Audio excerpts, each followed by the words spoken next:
なたは私のために行動してくれましたね。その時間や労力を使わせてしまいました。その気遣いに感謝しています。という気持ちが含まれています。はい。つまり、謝罪と感謝の間にあるとても日本的な表現なんです。海外の方が日本の文化について学んでいるとき、そして日本に来て驚くことの一つとしてよく言われるのが、なぜ日本人はそんなに謝るのかということです。はい。道をね、譲ってくれたとき、すみませんとか、電車でちょっと肩が当たったとき、あ、すみませんとか、店員さんを呼ぶときですね。レストランとかカフェで店員さんを呼ぶときに、あ、すみませんとか、たくさんの場面ですみませんを使います。はい。でも海外の人からすると、ちょっと不思議に感じるかもしれませんね。はい。だって、待って、今、謝るタイミングじゃなかったよね。とか、ありがとうの場面でなんで謝ってるのとかね。はい。何も悪いことをしてないのになぜすみませんを使うのか。はい。実は、日本人のすみませんは、英語の I'm sorry だけでは説明できないとても日本的な言葉です。はい。今日はこのすみませんについてね、すみませんという言葉から日本人の考えについてお話をしていきます。まず、すみませんという言葉がどこから生まれたかというと、起源はね、室町時代から江戸時代が始まりなんじゃないかと言われてます。はい。現代で気軽に使われているすみませんですが、元になった言葉っていうのは、動詞の住む。はい。はい。住むというのは、物事が終わること。はい。問題が解決すること。気持ちが収まることを意味しています。はい。住むの打ち消し、住まない。否定ですね。住まない。はい。つまり、住まないというのは、まだ終わってない。このままでは自分の気持ちが収まってないという意味なんです。はい。例えばね、誰かがあなたのために何かをしてくれました。何かを返したい。感謝を伝えたい。あなたに負担をかけて申し訳ない。そんな気持ちが残ります。それが私の気持ちはまだすみません。完了していませんという感覚なんです。はい。ここからね、すみませんという表現が生まれたようです。面白いのは、日本語のすみませんには3つの意味があることです。1つ目。はい。1つ目は謝罪。これは世界中の人がね、想像する意味ですね。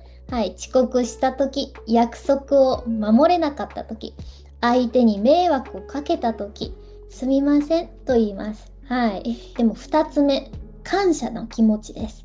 はい。例えば、電車で席を譲ってもらったとき、多くの日本人は、ありがとうございますだけではなく、あ、すみませんということがあります。はい。海外の人はね、ここで驚きますね。はい。なんで今謝ったのって。はい。でもこれは、あなたは私のために行動してくれましたね。その時間や労力を使わせてしまいました。その気遣いに感謝しています。という気持ちが含まれています。はい。つまり、謝罪と感謝の間にあるとても日本的な表現なんです。いいですか？はい、次、3つ目です。3つ目は、人に声をかけるときです。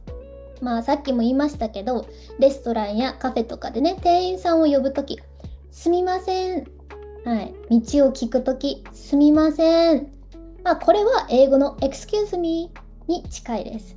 近いというか、もうほぼ同じです。はい。つまり、日本語のすみませんは、I'm sorry, thank you, excuse me のこの3つを持っている不思議な言葉なんですね。はい。では、なぜ日本ではこのような言葉が発達したのかということです。はい。その背景には日本の迷惑をかけないという考え方があります。でも日本は昔から集団で生活をするということを大切にしてきています。はい。農村社会ですね。農村社会では一人だけでは生きていきません。はい。農村社会っていうのはね、この作物を作るということですね。はい。米作りも一人ではできません。水の管理も一人じゃできません。他にも田植えや収穫、はい、村の人たちがお互いに協力する必要がありました。だから人との関係を悪くしないことがすっごい重要ですよね。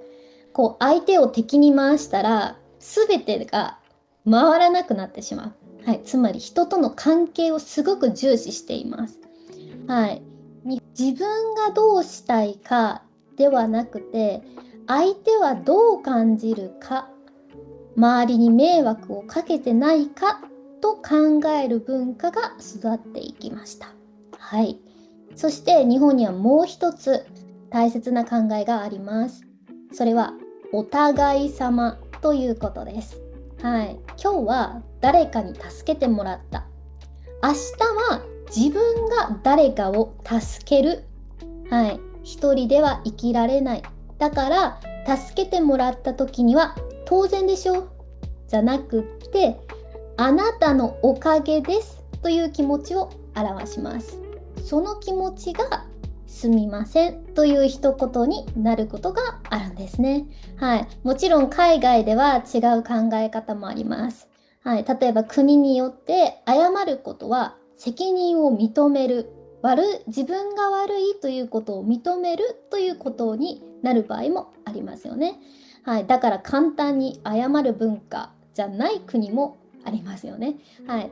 一方、日本では謝るイコール必ずしも負けではありません。はい。むしろあなたを尊重しています。関係を大切にしたいですというメッセージが含まれております。はい、もちろん今のこの現代の人たちがそこまでの思いを含めてすみませんを使っているかというとそうじゃないとは思います。ただね、そのすみませんの語源の由来としてはそういう意味が含まれております。はい。ただね、最近の日本では考え方もやっぱり少しずつ変わっていて、若い世代の人はね、すみませんよりありがとうと言った方がいいんじゃないかという人も実は増えています。はい。助けてもらった時に、すみませんではなくって、ありがとうございます。はい。という、その方が相手も嬉しいという考え方がちょっと増えてきてるんですね。はい。ね、文化ってやっぱり時代とともにこう変化していきます。はい。でも今でもやっぱりすみませんという言葉には日本人のやっぱり価値観は残っておりますね。はい。相手を気遣うこと、相手との距離を大切にすること、人との関係を守ること。たった5文字、すみませんですが、その中には長い歴史とね、日本人の考えが隠れております。はい。次にね、日本人がすみませんと言ったとき、それはただの sorry だけじゃないかもしれません。その裏にはありがとうございます。あなたを尊重しています。そんな気持ちが入っているということも忘れないでください。はい。今日はですね、海外の方が日本の文化を学んでいるときに驚く一つ、日本人はなぜそんなに謝るのということについてお話をしました。はい。今日も聞いてくれてありがとうございました。また次の動画で会いましょう。バイバーイ。